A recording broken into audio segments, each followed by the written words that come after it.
Coach, first question is about you, which I know is a topic you love to talk about. But your colleagues, players, even before this run began, have always said that you have an aura when you walk in a room that you're in command, you're a leader. What is it about you that gives them that impression, and how did you develop and hone that? Yeah, that's a tough question, Matt. I don't take that lightly for people to say that, first of all, but I've been put in leadership positions from the time I was younger as team captains and all that stuff, so I'm very fortunate that way. Don't know where it comes from, probably the way I was raised. So I don't have a very good answer for you. Coach, Andy Reid from Fox Sports. A couple of days ago, I had the opportunity to be with Brett Favre and talk to him, and he speaks highly of you. He told me that he doesn't bet, but that if he would bet for the Chiefs because they have you as a head coach. We know all about your history with the Philadelphia Eagles, but could you tell us a little bit more about being with Brett Favre at the Green Bay Packers? Yeah, so it was a great experience. I was there 7 years at Green Bay. Phenomenal organization, great people. I was around great players, Brett being one of them for sure. I felt like when we were together, he'd go down as one of the all-time greats to play his position, and he's done that. He finished up his career that way. Also around Reggie White, who I felt the same way about, Sterling Sharp the same way about. So we had a ton of these real good players there, and just very fortunate to have had that opportunity. I worked for Mike Holmgren there, who at the time I didn't think anybody did it better as a head coach, or I had a hard time believing anybody did it better. And heck, I've been coaching now for a couple of years as a head coach, and I still feel that same way. So, yeah. Coach, sorry to make this a trip down memory lane, but when it comes to your time in Green Bay under Mike in that staff and being in Super Bowls, what experiences kind of informed you as you became a head coach later on in your career, and what do you think about Mike's candidacy for the Hall of Fame? Yeah, I mean, I would vote for him for sure. He would be well deserved to be in there. Brett's in there, Ron Wolf's in there. So you get the third part of that group that had such a big influence on the success there is Mike Holmgren. So things changed when he came there, and I thought, every year we were there, we were competitive. Went to a couple Super Bowls. So I think, what I took from him was I thought he was a tremendous leader. I thought he was a brilliant guy offensively, but he also had a good feel for both sides of the ball. He understood how important special teams was. I love the way he handled the players. He was tough enough on them, but on the other hand, he cared about them as guys. So, yeah. Good morning, Andy. Curious how practice went yesterday, but also how practice maybe this week differs from the regular season, and that you've already installed the game plan. Yeah, Adam. So practice went good yesterday. We're just going back through and trying to polish things up here this week. Still working hard, but we're going to polish things up from last week, and it'll be a normal late season Thursday today. So. Coach, here for Laboral, Mexico. Ever since you got Patrick Mahomes, you've been in Vic Fangio defenses 9 out of 9 times. What are the intricacies in his game that make you to have such a clear upper hand over him? Is there anything you'd like to share about that, or is it just the fact that you have Patrick Mahomes and he doesn't? Yeah, it's great. It's great to have Patrick Mahomes. So I'm not going to slight that part. He's a great player. Will go down, I'm sure, as he finishes his career. He's still young in this thing, but as he finishes his career, he'll be one of the greats to, if not the greatest, to have done it. But So that definitely helps. I don't want to slight the coaches and his teammates. He's got some good players that he's able to deal the ball to, and whether it's throwing it to him or handing it to him, those big offensive linemen that are helping him out. He appreciates those guys. Took him out to a nice steak dinner the other night, so he appreciates all those guys. And then he's been blessed to have some good defenses that support the other side of him there. So it takes a group, but he's definitely a great one. Yes. Coach, Taylor LeBron, blessing with the boys. This side here.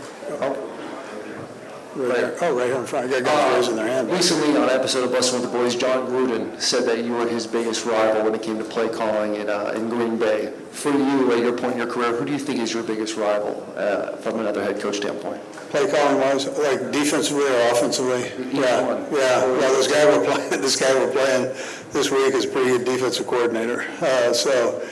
And I feel like I can't get rid of him.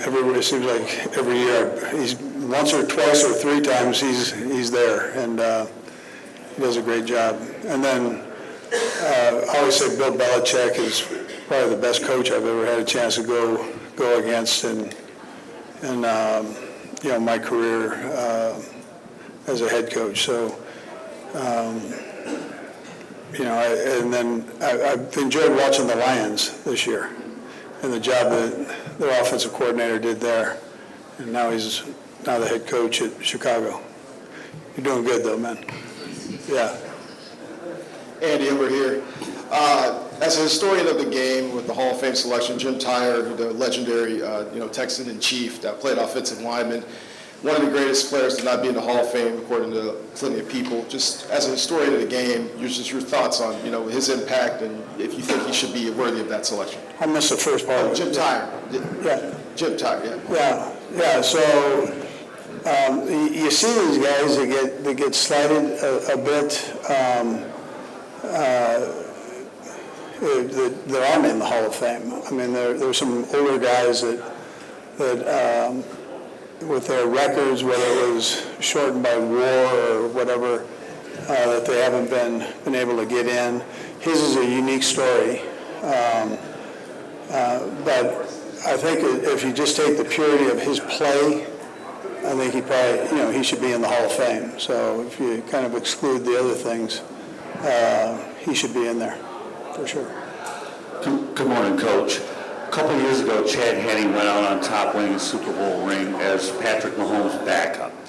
What did Chad bring to the quarterback room, in terms of experience, and how much did he help out Patrick Mahomes? And then the second part of the question relates to Carson Wentz. You brought him in. He's at a different stage of his career, has an opportunity to learn behind Patrick Mahomes, but yet I talked to him yesterday. He has a wonderful attitude about where he's at in his career because he's resurrected it. And what does he bring to the quarterback room? Yeah. Chad was a pleasure to have been around, great leadership ability. I thought he was great for Patrick, just to have a sounding board. And then when he got in the game, everybody had confidence in him. So he came in some tough situations, and we didn't feel we had to change a whole lot of things when he stepped in. So it was great. I mean, great kid. As far as Wentz goes, I basically say the same things there. He just hasn't had that opportunity necessarily to step in with the ones yet, but he's a great kid, works hard. I joke to him about his size. He's a huge kid, and if he can't play quarterback, I throw him in a tight end. So he's a good one, good kid. Andy, in the Super Bowl, the fact that you're playing in a game of this importance, does it change your aggressiveness on fourth down in the red zone and how you handle OT? Yeah, well, you know as well as I do, Philly stays aggressive on their fourth downs. And they've got a good offense. So I think on the other side of that, you do the same. You'd stay aggressive within reason. on fourth downs. We've done that throughout the season, but that really ups itself when you're playing against a good team that likewise does it. Coach, obviously making it to the Super Bowl is a very big deal. How do you balance enjoying the Super Bowl, enjoying the 2-week lead up, but then also keeping it, business when it comes to practice and everything like that, not only individually as a player, but also as a team? Well, you understand that it's about the game. It's not about all of this. It's important for you guys, and it's important for the league and the fans for this. But the most important thing for the football players and coaches is that you function well in the biggest game of the year. And you want to do that every week, but the magnitude of this is there are two teams standing, so we all know that. And you're playing for a championship there. So it's important that you focus in on the game plan, how you handle it, so you can master it by the time you get to Sunday. Coach Ryder, over the years, the speedster / deep threat wide receiver has been an integral part of your offense, from Tyreek to McColl and now Xavier and Hollywood. Why do you think this type of player has been so critical for your offense? Well, we've got a good blend of speed and some possession type receivers, if you put them in that box. And then they all complement each other. So to have those guys around Kielce, it helps Kielce's game. To have DeAndre, Juju, those guys help, and Watson, they help the speed guys too. The speed guys help them. So it's different pitches, if you look at it this way, different pitches that you can throw at a defense. And it allows you to get a little deeper down the field and stretch it vertically there. Coach, what have been some of your expectations and goals for the players in practice this week? Some specific ones. Yeah, well, the main one is just go back and make sure we polish up the game plan. And sometimes you can get caught up in when you're back home, hey, listen, we have another week to get ready. Well, no, that's not where we're at. So right now it's Thursday before the game, and you got to up the concentration level and make sure that you keep things fine-tuned here. Hi, Coach. You mentioned the Mahomes' O-line appreciation. Can you speak to Jawan Taylor's role as a blocker and the motivator for this offense? Yeah. First of all, he's a great kid. He's been a solid guy for us throughout his couple years with us. Works his tail off, doesn't say much, pretty quiet guy, but loves to play the game. Man's man type deal. So he's a good one to have. Coach Ryan Lavardi, WSBU St. Bonaventure. Has the first week of February been marked on the calendar for months now? You don't look ahead, in this thing. You got to take care of business every week because of the parity in this league. So we just try to take it literally week by week. I mean, coaches stand up and tell you that, but in this league, the way it's wired right now, you've got to make sure you do that or you're not able to stand here. And has the week felt any different than the last few? Well, yeah, I haven't had to do this every day, at the other ones. Couple more, guys. Andy, there's been a lot of noise about officiating and how your team is officiated. I know you're not worried about that, but does it concern you at all that could seep into how this game is officiated and maybe they overcorrect and say, we can't give the Chiefs a call with 2 minutes left in the game because that's going to be the story Monday morning? Yeah, listen, I don't think the officials care about what's said. They're doing their job, and they're doing it to the best of their ability, and they don't favor one side or the other. I mean, that's not how this thing goes. It's a good story, but that's not reality of how it works. I mean, you'd be insulting them to think that that's what they do. So they go out and they call it like they see it. There's some, as a coach, there's some I sit there and I go, I don't agree with. There's some I agree with. I mean, that's how it goes. But it does make for a good story. Yeah. Last one. Coach, hi, over here. Nick Antonakis, WBN Sports in Boston. Very historic chance this Sunday at a three-peat, but not a lot of people talk about the journey to get there.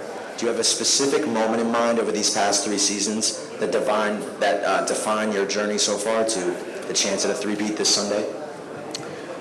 No, I would probably tell you no. I mean, it's a conglomeration of all of the hard work that the guys have put in, and whether it's coaches and players. I mean, the guys, there's so much time and effort that goes into each game. I'd equate it to studying for finals where you just completely exhausted that week, mentally, physically, to get yourself ready, and then you go out and you cut it loose. And so they do that 17 times out of the year, 18, 19, 20 if you're lucky. So, but I wouldn't say it's one thing that jumps out at me.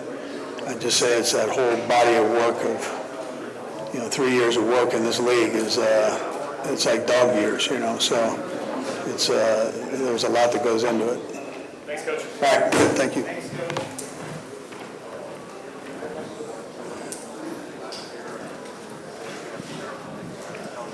All right, guys.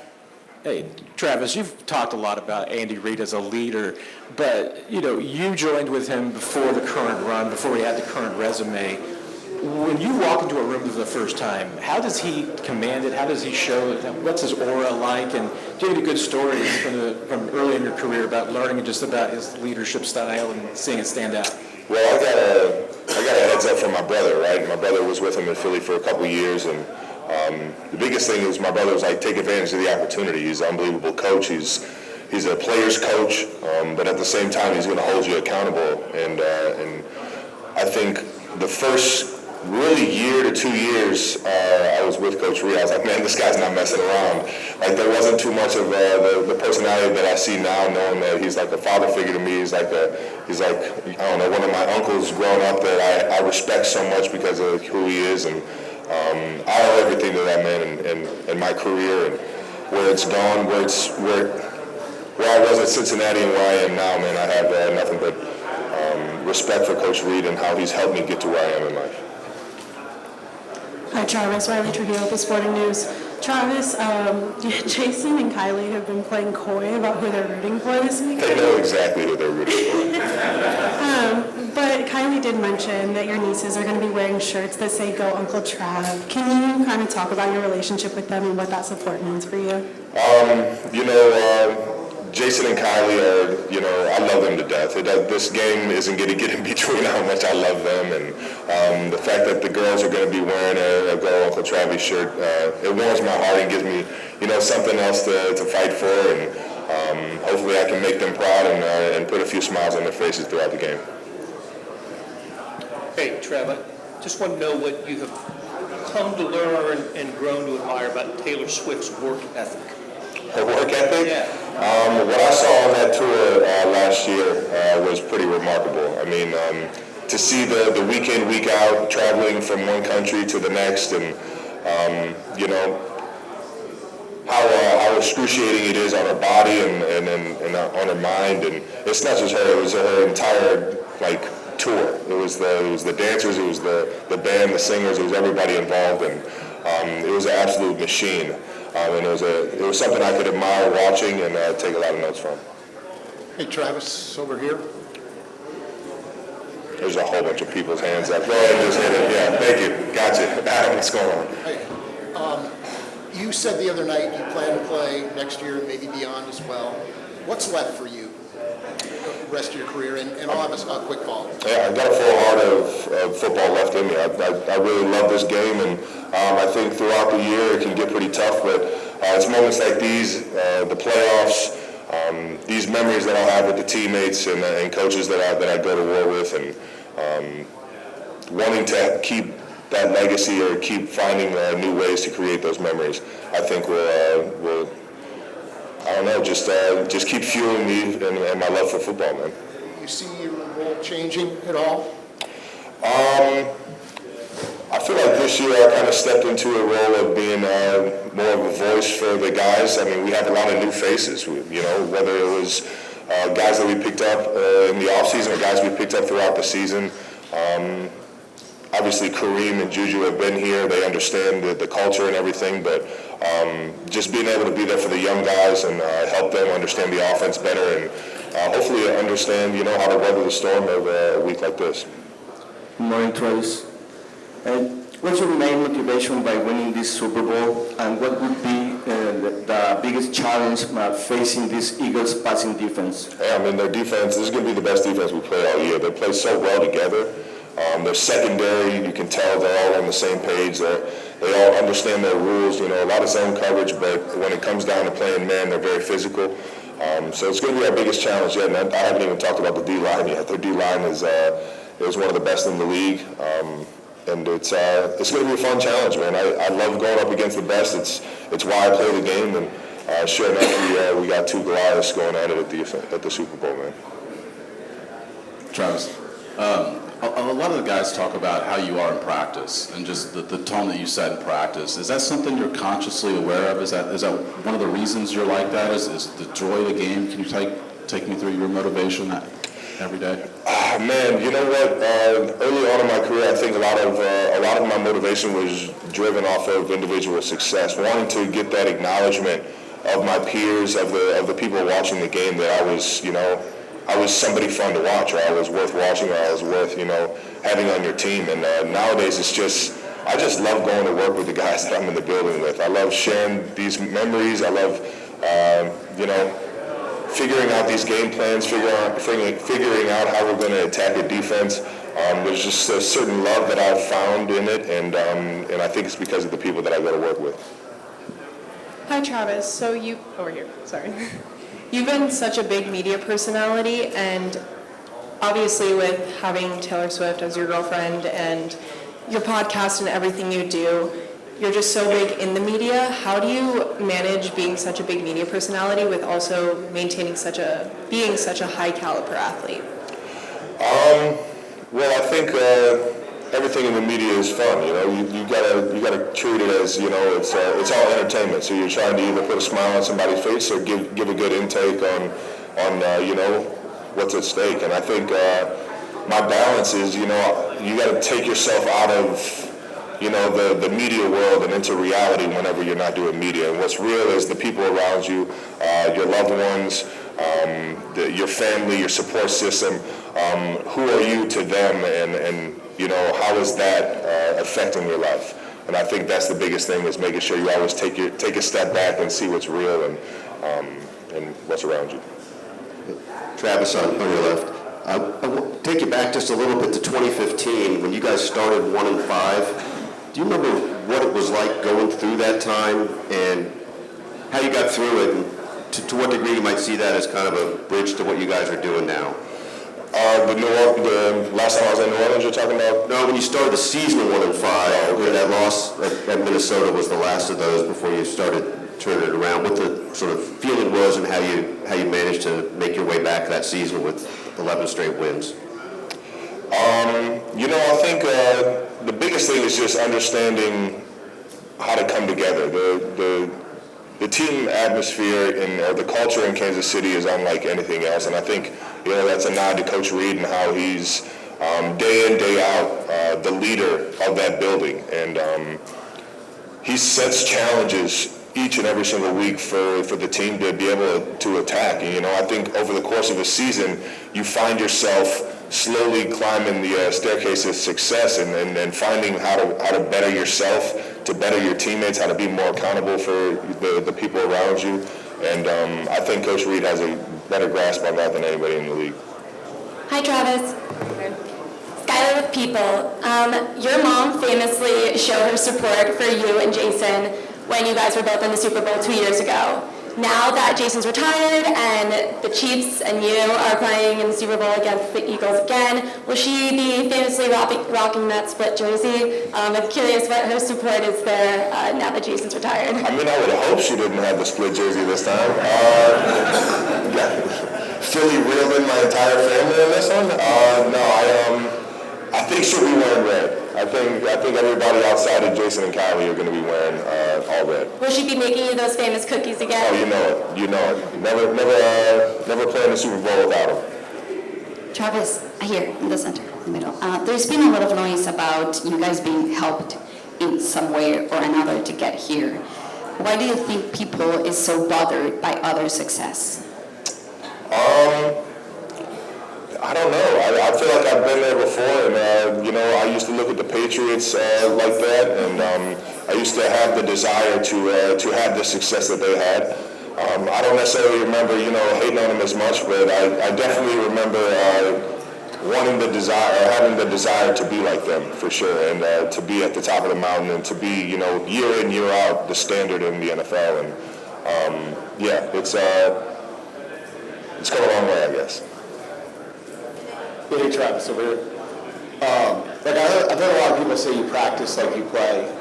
Is that something that was learned for you, or is it something just that's come natural to you from the time you started playing football? It's definitely something I learned over the course of my career.